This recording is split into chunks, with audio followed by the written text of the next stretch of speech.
Mais Anthony Saint-Léger nous a rejoint pour un œil sur les médias. Bonsoir Anthony. Bonsoir Pauline, bonsoir à tous. En France, on reparle d'Adama Traoré, ce jeune de 24 ans, mort le 19 juillet lors de son arrestation par les gendarmes. Oui, une mort dont les circonstances restent floues, puisque ça avait entraîné, on se rappelle, plusieurs nuits de violence à Beaumont-sur-Oise, c'est en région parisienne, là où était originaire Adama Traoré.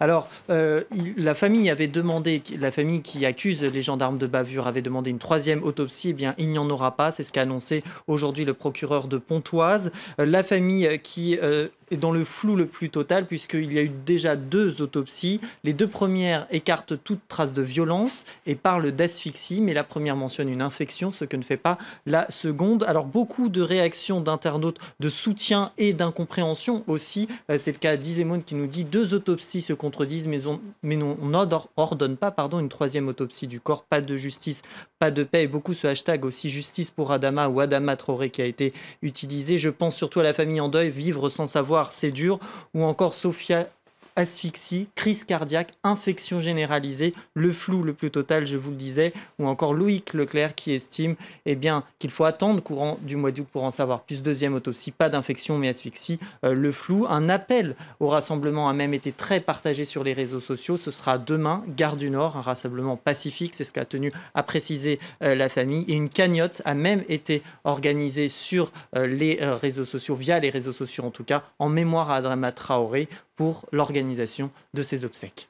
Aux États-Unis, Hillary Clinton, ça y est, donc a accepté, bien sûr, sans surprise, l'investiture du Parti démocrate. Oui, un discours d'1 heure en clôture de la convention de Philadelphie, dans laquelle elle s'est voulue plutôt rassembleur, Hillary Clinton, en remerciant d'abord les partisans de Bernie Sanders, qui, on le sait, incarne l'aile gauche du parti. Je vous ai entendu, dit-elle. Bernie Sanders qui l'a félicité son ancienne rivale via Twitter, soutien aussi du président Obama, sans surprise, elle n'abandonne jamais, c'est pour ça qu'elle sera notre prochaine présidente. Et Hillary Clinton qui n'en a pas boudé son plaisir aussi de tacler son rival, cette fois-ci républicain, Donald Trump, et qui nous dit par exemple il veut nous diviser, il cherche à instaurer la peur entre nous. Donald Trump qui n'a pas tardé pour répondre, on le sait, il est assez réactif à ce niveau-là.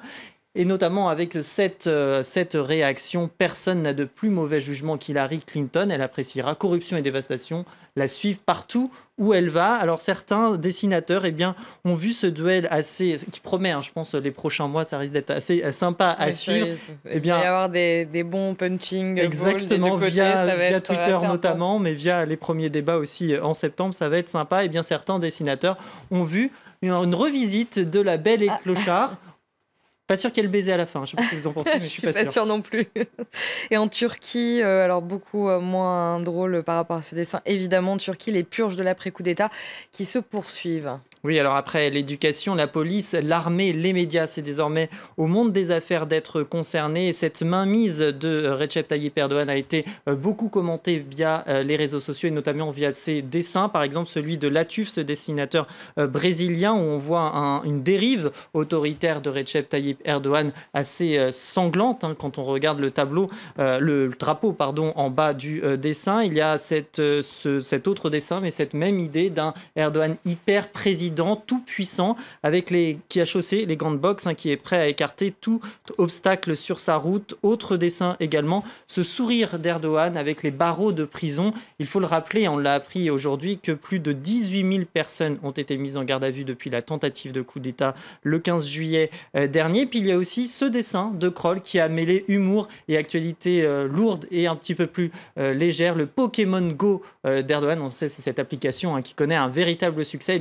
Ces purges pour lui sont un petit peu le Pokémon Go de Recep Tayyip Erdogan. Alors beaucoup d'internautes ont réagi.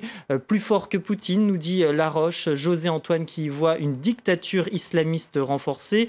Nicolas Bavrez du Point, lui, estime que c'est une démocrature islamique. Le véritable coup d'État pour lui, c'est le coup d'État politique qu'est en train de mener Recep Tayyip Erdogan. Certains internautes ont également relayé cet appel d'une association qui appelle l'Union européenne européenne se réveiller par rapport à ce qui se passe en Turquie.